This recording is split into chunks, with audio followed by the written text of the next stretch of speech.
नमस्कार मित्रांनो, ठरलं तर मग या मालिकेच्या आजच्या भागामध्ये आपण पाहणार आहोत की कल्पना म्हणते मी रविराज भाऊजींचा विचार करते, आपण त्यांना भेटून येऊयात का?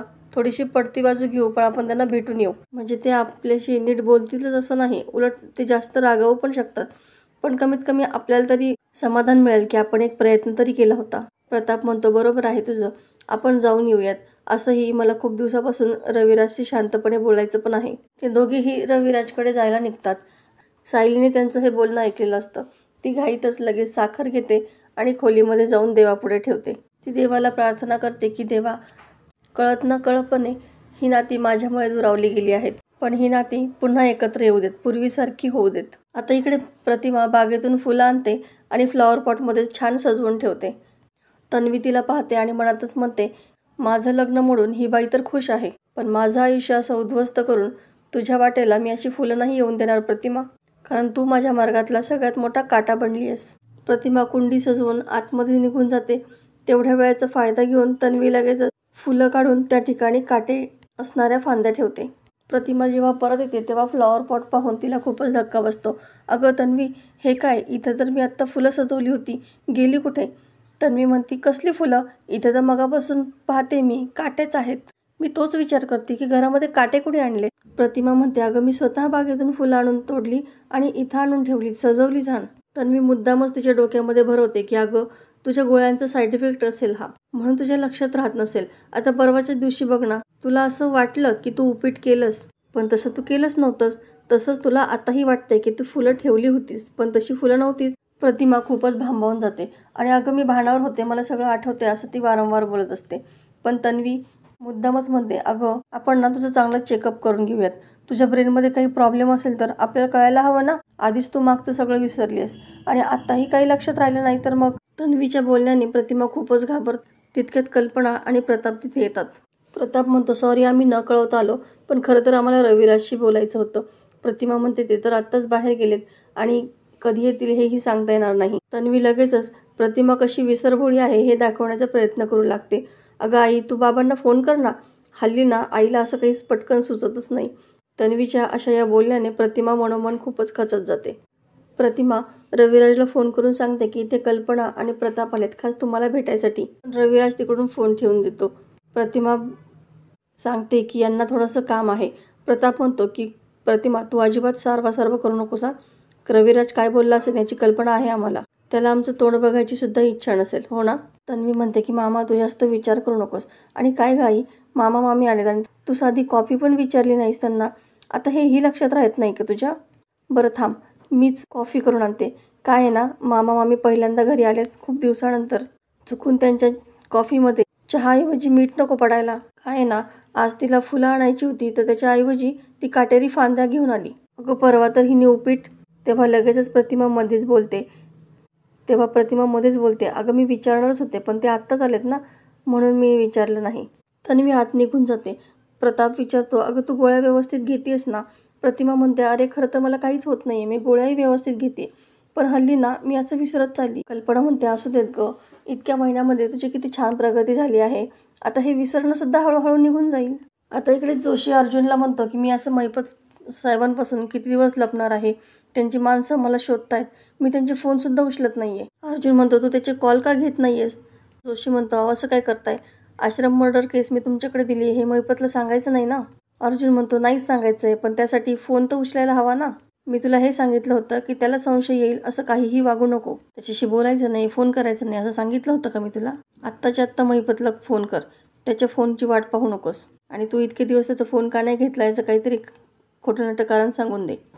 जोशी म्हणतो, अहो मी असं कसं काय खोटं बोलणार? अर्जुन म्हणतो, त्या दिवशी कोर्टामध्ये तर छान खोटं बोलत होतास की. जोशी खूप घामाघूम झालेला असतो. तो महिपतला कॉल करतो. महिपत खूपच चिडतो, काय रे दलिंदर जोशा, कुठं गटारामध्ये लोळत पडलायस तू? एवढे ढीगभर फोन केले, तुला काय उचलता येत नाहीत का? हातावरून वारं गेले काय तुझ्या? जोशी खोटं सांगतो की आत्ता मी तुमचे मिस कॉल पाहिले. माझी बायको माहेरी चालली ना, त्याच्यामुळे तिने माझा फोनही काढून घेतला होता. तिचं असं म्हणणं होतं की सगळा वेळ मी तिला द्यायचा. महिपत रागातच म्हणतो, म्हणजे तू तिकडं गुलुगुलू करत बस आणि इकडं साक्षी आणि मी गटांगळ्या घात. जोशी म्हणतो, अहो असं कशाला बोलताय, आपली केस तर सेफ आहे. आता एखादी तारीख घेऊयात, मग पवार वकील मधुभाऊंना आत पाठवतील आणि मग मी कोर्टासमोर हतबल होण्याची ॲक्टिंग करील. महिपत म्हणतो ठीक आहे, ते पवार काय ते बघून घेईल. पण तुला मी शेवटचं सांगतोय, मला न सांगता जर असं सुट्टीवर गेला ना तर तुला मी कायमचं सुट्टीवर पाठवीन की त्यानंतर कोणीसुद्धा तुला जॉबवर ठेवणार नाही. अर्जुन म्हणतो वा रे जोशी, छानच ॲक्टिंग केली की तू. आता एक लक्षात ठेवायचं की महिपतला डाऊट येईल असं काहीच वागायचं नाही. इकडे तन्वी सर्वांना कॉफी देते आणि मामा मामी तुम्ही बरं झालात इथं आलात, पण घरातल्या सगळ्यांनाच तुम्ही इथं आलेलं आवडलं नसणार ना, पण तरीसुद्धा तुम्ही त्यांच्या नाकावर टिचून इथं आलात ना, ते खूप बरं झालं. कल्पना म्हणते कुणाला काहीही वाटू दे, पण आपलं एक कुटुंब आहे आणि ती तसंच राहणार आहे. प्रताप म्हणतो की प्रतिमा तुला कधीही वाटलं ना तरी तिथे येऊन राहा. प्रेमाची माणसं मिळाली ना तर तुझ्या त्या गोळ्यांचे गरजसुद्धा लागणार नाही तुला. आता इकडे अथर्व घाईघाईनेच कपाटातले कपडे सगळे बॅगेमध्ये भरतो. तो त्याच्या गर्लफ्रेंडला मेसेज करतो की मगाशी सांगितल्याप्रमाणे मी इथून पळून जातोय. मला या केसच्या भानगडीमध्ये पडायचं नाही. पोहोचलो की तुला कॉल करतो. आणि खिडकीतून तो पळून जातो. इकडे सायली विचार करत असते की आईंचं आणि बाबांचं रविराज काकांशी व्यवस्थित बोलणं तर झालं असेल ना, मग कोण सांगू शकेल. मी प्रतिमा आत्याला फोन करते म्हणजे त्या मला सांगू शकतील. असं म्हणून ती प्रतिमाला कॉल करते. सायलीला तिच्याशी बोलताना आवाज थोडा वेगळा वाटतो. ती लगेचच प्रतिमाला व्हिडिओ कॉल करते. सायली जेव्हा प्रतिमाला पाहते तेव्हा ती लगेच विचारते की चेहरा असं का पडलाय, काय झालं आहे, पुन्हा त्या दोघांची भांडणं झालीत का. प्रतिमा सांगते की नाही गं, रविराज त्या दोघांनाही भेटले नाहीत, त्यांचं काही बोलणं झालं नाही. पण अगं सायली, आजकाल ना मी खूप वेंधळ्यासारखी वागायला लागली आहे. माझ्या ना काही लक्षातच राहत नाही. आणि आज जो काही घडलेला प्रकार होता तो ती सायलीला सांगते. मी या अशा चुका कसे काय करायला लागले गं, त्यात मला पूर्वीचं काहीच आठवत नाही आणि आताही मी विसरायला लागले तर कसं होणार गं. सायली मला वेळ लागते का गं. तेव्हा सायली तिला शांत करते आणि तिची समजूत काढते की परवा माझा मोबाईल मला कुठे ठेवला तो आठवतच नव्हता. मी दिवसभर शोधला पण कुठेच नाही सापडला. जेव्हा यांनी मला फोन केला तेव्हा कळालं की मी मोबाईल पर्समध्येच ठेवला होता. मग याला काय तुम्ही वेंधळेपणा म्हणणार का. आपण सगळी माणसंच आहोत ना, यंत्र तर नाही. आधीच तुमच्या मनावर स्मृतीवर खूप ताण आहे, तुम्ही आणखी त्रास नका करून घेऊ. प्रतिमा रडतच म्हणते की सायली तुझ्याशी बोलून खरंच आत्ता खूप बरं वाटलं. त्यांचं हे बोलणं तन्वी ऐकते. ती मनातच म्हणते की या मायलेकींना कसं वेगळं करू मी. माझ्या प्रत्येक मेहनतीवरती पाणी फिरवायला ही सायली असतेच. आता इकडे चैतन्य अथर्वसाठी कॉफी घेऊन येतो आणि त्याला आवाज देतो, मात्र तो खोलीमध्ये नसतो. तो घाईतच कपाट उघडून पाहतो पण कपाटामध्ये त्याचे कपडे देखील नसतात. तितक्यात अर्जुन तिथे येतो. तो अर्जुनला सांगतो की अथर्व घरामध्ये कुठेच सापडत नाहीये, बहुतेक तो पळून गेलाय. अर्जुन म्हणतो असा कसा पळून गेला तो, त्याला फोन ट्राय कर, तोपर्यंत मी बाहेर बघून येतो. चैतन्य त्याला कॉल करतो पण 2-3 कॉल नंतर अथर्व त्याचा नंबर ब्लॉकमध्ये टाकतो. अर्जुन सांगतो अरे तो बाहेर सुद्धा नाहीये. चैतन्य म्हणतो अरे 2 रिंग नंतर फोन कट होतोय, याचा अर्थ त्यांनी मला ब्लॉक केलंय. याचा अर्थ तुला कळतोय का, त्याला साक्ष द्यायची नाहीये, तो पळतोय आपल्यापासून. अर्जुन म्हणतो की त्याची फॅमिली डिटेल्स आहेत का तुझ्याकडे, कोणाचा नंबर आहे का. चैतन्य म्हणतो की त्याची एक गर्लफ्रेंड आहे पण तिचा आपल्याला काहीच पत्ता माहीत नाहीये. अरे काही करून आपल्याला त्याला शोधावंच लागेल. कोर्टाची डेट उद्याचीच मिळाली आहे. आपल्या हातामध्ये फक्त 24 तास आहेत. जर तो कोर्टामध्ये आला नाही तर साक्षी शिकरे खरी ठरेल. तितक्यात अर्जुनची नजर त्या खिडकीकडे जाते. तो विचारतो की ही खिडकी अगोदरपासून उघडी होती का. चैतन्य म्हणतो नाही रे, उलट त्याच्यावरती कोणाची नजर जाऊ नये म्हणून मी त्याला पूर्ण बंदोबस्तामध्ये ठेवलं होतं. पण मला तरी काय माहिती की तो असा पळून जाण्याचा विचार करतोय, नाहीतर मी त्याच्यावरती आणखी जास्त लक्ष ठेवलं असतं. अर्जुन लगेचच इन्स्पेक्टर कदमला फोन करून अथर्वच्या मोबाईलचं लोकेशन ट्रॅक करायला सांगतो. अर्जुन आणि चैतन्य दोघेही अथर्वची माहिती काढण्याचा प्रयत्न करतात. आता इकडे कल्पनाला किचनमध्ये काम असतं पण सायली तिथे असते तेव्हा ती तिथंच रागामध्ये उभी राहते. सायली लगेचच किचनमधून बाहेर येते. कल्पना स्वतःच स्टूल घेते आणि स्टूलवरून एक डबा काढायचा प्रयत्न करते. सायली तिला थांबवण्याचा प्रयत्न करते की आई प्लीज, डबा जड आहे, तुम्ही वरती चढू नका. मी विमलताईला आवाज देते आणि ती विमलला आवाज देते पण विमल काही आवाज ऐकत नाही. कल्पनाचा पाय घसरतो आणि ती स्टूलवरून खाली पडते. इकडे अश्विन तन्वीला कॉल करतो, मात्र तन्वी मुद्दाम त्याचे फोनच उचलत नाही. अश्विन वारंवार तिला फोन करत असतो. तन्वी मनातच म्हणते की हा मासा चांगलाच गळायला लागला, पण मी असं सहजासहजी फोन उचलणार नाही अश्विन.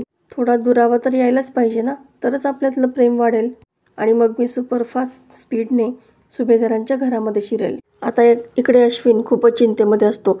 तन्वी प्लीज फोन उचल, अगं तू कुठे आहेस, कशी आहेस, हे मला कसं काय कळणार, काय झालं असेल, थोड्या वेळाने पुन्हा प्रयत्न करून बघू का. जोपर्यंत मी तन्वीशी बोलणार नाही ना तोपर्यंत मला असंच रेस्टलेस वाटत राहणार आहे. इकडे सायली कल्पनाला उठवते आणि विमलला आवाज देते.